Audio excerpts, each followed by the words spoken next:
Hey everyone, welcome back to English Inside Out, the podcast where we explore English through real conversations about real life. If this is your first time here, I'm Anna, and today's episode is very special for me because I'm not here with a usual guest or co-host. Today, I'm sitting across from someone who knows me very well and who has lived a lot of life. My guest today is my dad, John. Hi everyone. I'm really happy to be here, and I have to say, it feels a little strange to be on a podcast with my daughter, but in a good way. I'm really glad you're here, Dad. And I wanted you on this episode for a very specific reason. Today's topic is It's Not Too Late: How to Change Your Life. A lot of our listeners are in their 20s, 30s, maybe 40s, and they often feel like they're behind.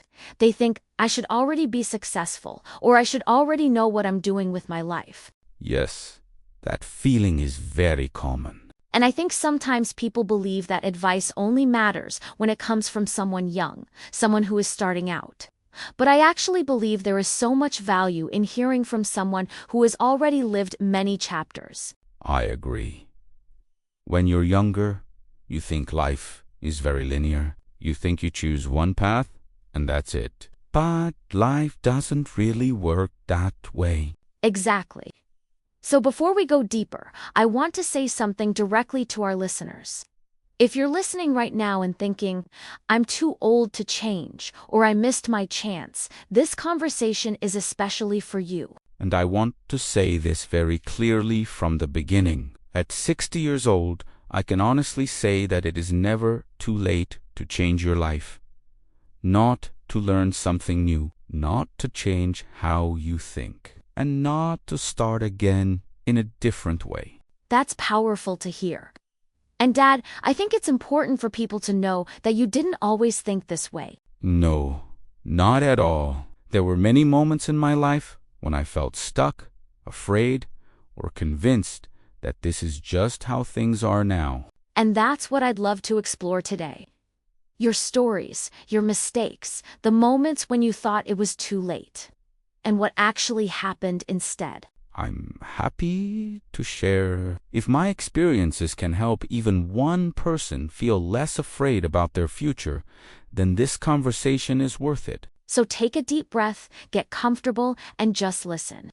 This is not about pressure. It's about possibility. Dad, I want to start with something very honest.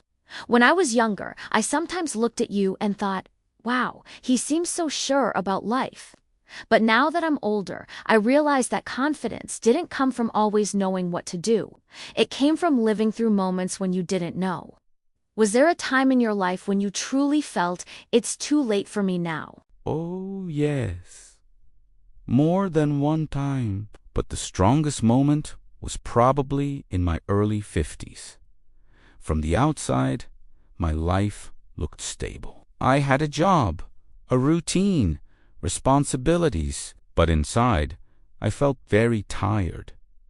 Not just physically tired, emotionally tired. What kind of tired? The kind where every day feels the same. You wake up, do what you have to do, go to bed, and repeat. Nothing is terrible, but nothing excites you either. And that's a dangerous place, because you start telling yourself, this is just life now. I'm too old to want more. I think a lot of people listening feel exactly that way. Yes. And at that age, the voice in your head is very convincing. It says, you should be grateful. Don't complain. Don't be selfish. So you stay quiet. You ignore the feeling, and slowly you shrink your dreams to make them fit your fear. That's such an honest way to say it. Do you remember the exact thought you had back then? I remember thinking, big changes are for young people. I thought learning something new, changing direction, starting again, that was for people in their 20s or 30s. I felt like my role was just to continue, not to grow. And what changed? Funny enough, nothing big happened at first.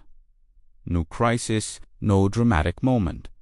It was a very small realization. One day I thought, if I keep living like this, how will I feel in 10 years? And the answer scared me. I saw myself more tired, more bitter, and more disconnected from myself. So the fear of staying the same became stronger than the fear of changing. Exactly. People think fear stops change, but sometimes fear creates change. I realized something important. Time will pass anyway. Whether you change or not, 10 years will still go by. That's such a powerful truth. And that's when I understood that starting over doesn't mean throwing your life away. It means adjusting, listening again, allowing yourself to ask, what do I need now? Not 20 years ago. I love that. Because many people feel trapped by the version of themselves they used to be. Yes, but you're allowed to evolve. At any age. Dad, when people hear change your life, they often imagine something very dramatic. Quit your job, move to another country, start everything from zero. But from what you're saying, your change didn't start like that at all. Not even close.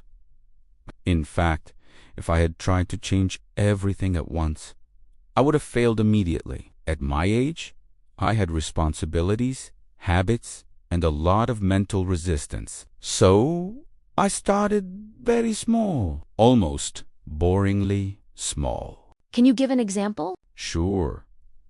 The first thing I changed was how I spent my mornings. For years, I woke up and immediately checked the news. And honestly, that filled my head with stress before the day even started. So I decided to do something different. I woke up 15 minutes earlier and sat quietly with a cup of coffee. New phone, no noise, just thinking.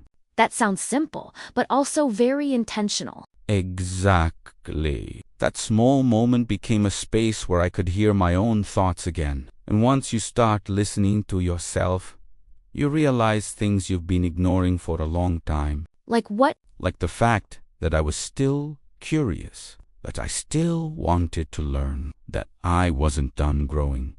Even if society quietly tells you that after a certain age, growth is over.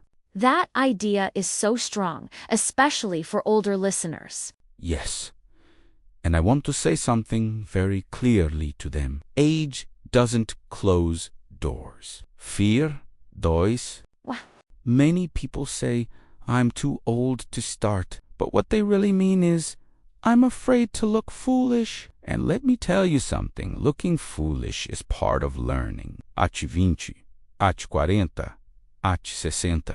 That reminds me of how many adults are afraid to learn English because they don't want to make mistakes. Exactly the same thing. When you're young, mistakes feel normal. When you're older, you think mistakes mean failure. But mistakes are not failure. They're feedback. So what would you say to someone listening right now who feels stuck but overwhelmed by the idea of change? I would tell them this. Don't ask, how do I change my whole life? Ask, what is one small thing I can change this month? This month, not forever. Yes, forever is too big. But 1 month feels possible. Maybe it's walking every evening. Maybe it's learning something new, like English. Maybe it's having one honest conversation you've been avoiding. And those small actions build confidence. They do. Confidence doesn't come before action. It comes after you prove to yourself that you can move. I love that. It feels very freeing. That's because real change is not aggressive. It's gentle, consistent, and patient. Dad, I want to touch on something that many people are afraid to talk about: regret. A lot of listeners feel heavy because they think I wasted time or I made the wrong choices. When you look back at your life, do you feel regret? Yes, of course. Anyone who says they don't is probably not being honest. But my relationship with regret has changed over the years. How so? When I was younger, regret felt sharp, like a voice saying, "You should have known better." As I got older, it became softer, more like, "You did the best you could with what you knew then." That's such a compassionate way to see it. It took Chimmy. I used to replay decisions in my head, thinking about different endings.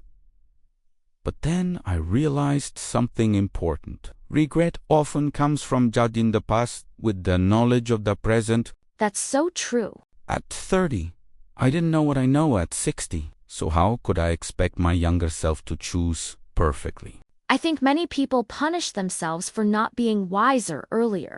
Yes, but wisdom comes from living, not before it. And here's something I wish I had learned sooner.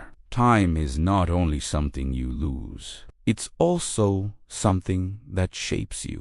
That's beautiful. Even the years that feel wasted taught me patience, empathy, and humility. Those lessons became very useful later in life. So regret doesn't have to stop us. No, regret can be a teacher if you don't let it become a prison. You can say, "I see what I would do differently," and then use that wisdom today. What's one thing you would do differently if you could go back? I would listen to my inner voice sooner. I spent many years trying to meet expectations that weren't really me. That's powerful. And I would worry less about being behind, because now I understand something very clearly. There is no universal timeline for life. Everyone moves at their own pace. Exactly. Some people bloom early. Some bloom later, but late bloomers are not failures. They're just on time for their own lives. I love that idea so much. And one more thing I want to say to anyone listening who feels they lost years. You are not starting from zero. You're starting from experience. That changes everything. Dad, as we move toward the end of this conversation, I keep thinking about the title of today's episode. It's not too late. If you had to explain what that really means, not as a slogan, but as a life truth, how would you say it? For me, it means this. As long as you're breathing, you still have choices. They may not be the same choices you had at 20, but they are still meaningful. That's so grounding. People often think starting over means erasing the past. But my Aji, I see it differently. Starting over means starting from where you are, with honesty, with acceptance, and with a little courage. What does courage look like now for you? It's quieter than people expect. It's saying, "This doesn't fit me anymore."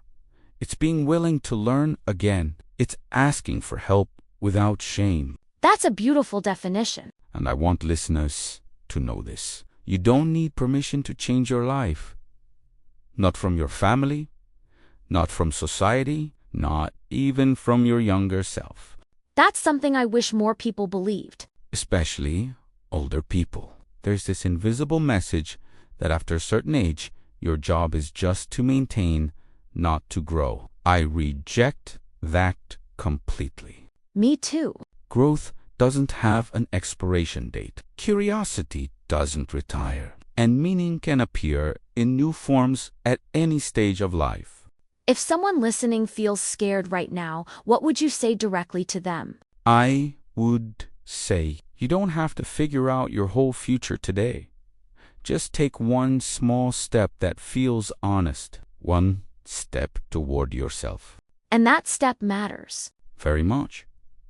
Because those steps add up, and one day you look back and realize you didn't change your life in one moment. You changed it by choosing yourself again and again.